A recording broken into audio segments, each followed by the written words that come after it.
बच्चों, मैं अब 10वें वर्ग के लिए पहला चैप्टर सूरदास के पद को पढ़ाने जा रहा हूँ। सूरदास जी ने इस पाठ में कृष्ण और उद्धव के आपसी मित्रता का उल्लेख किया है। कृष्ण वृंदावन से 12 वर्ष की अवस्था में शिक्षा ग्रहण करने के लिए गुरुकुल में चले गए और वहाँ से वापस आने का गोपियों से वादा किया, लेकिन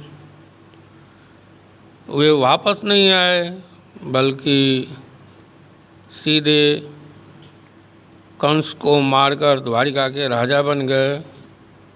और इधर गोपियाँ जो हैं उन कृष्ण के वियोग में बहुत दुखित हैं और अपने विरह को बड़ी ही व्याकुलता से काट रही है।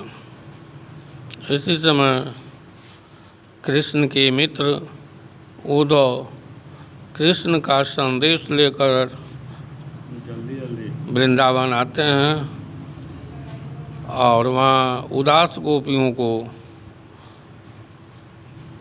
निराकार ब्रह्म की उपासना करने का संदेश देते हैं।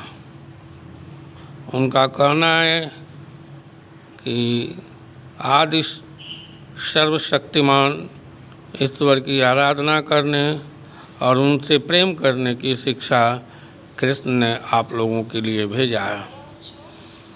इसी संदर्भ में यह प्रस्तुत पाठ सूरदास का पद है।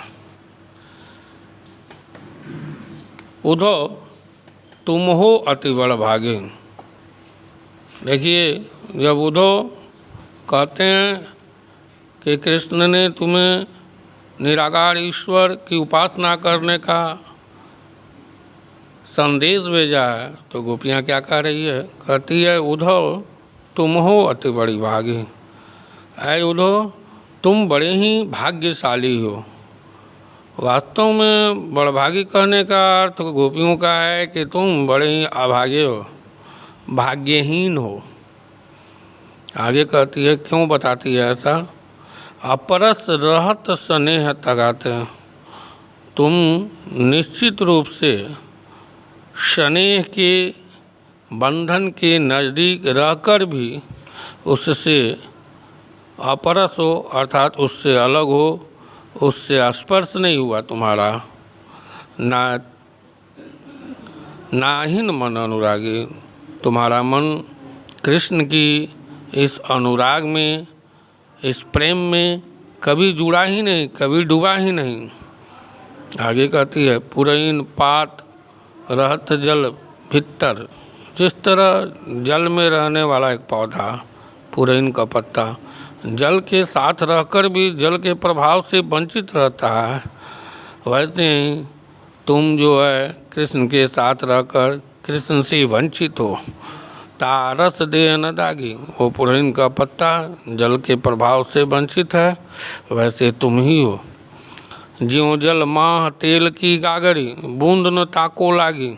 जिस तरह जल में तेल की एक बूंद पड़ जाती है, जल की गगरी में अगर तेल की एक बूंद पड़ जाती तो वह जल से नहीं मिलती बल्कि जल पर अलग थलग दिखाई देती है। उसी तरह तुम भी कृष्ण रूपी जल के सागर में, जल के गागर में गिरकर तेल की तरह अलग दिखाई देते हो। प्रेत नदी में पाँव न बोरियो, दृष्टि न रूप परागी। कृष्ण जो हैं वो प्रेम के सागर हैं, ऐसे में उनके पास रहकर भी तुम्हारी दृष्टि उनसे प्रभावित नहीं हुई। ऐसा लगता है कि इस प्रेम की नदी में तुमने अपना पाँव ही नहीं डुबाया। सूरदास कहते हैं कि गोपियाँ कह रही है कि सूरदास अबलाहम भूरी, गुड़ चाटी ज्यों पागी। सूरदास कहते हैं कि गोपियाँ कह रही है कि हम तो अबला हैं और बड़ी ही भोले हैं, हमारी स्थिति तो वह है कि जिस तरह गुड़ के साथ चींटियाँ चिपक जाती है तो उससे अलग नहीं हो पाती, उससे हट नहीं पाती, उसी के साथ उसका अंत होता है, उसी तरह हमारा भी अंत होगा। बच्चों, आपको फोटो दिया जा रहा है पहला पद का, इसका अर्थ नीचे लिखा हुआ है और कविता भी है। कविता नहीं, अर्थ जो है कॉपी पर फेर करेंगे और इससे संबंधित जो क्वेश्चन दिए जाएंगे उसको आप हल करेंगे, प्रश्न को बनाएंगे।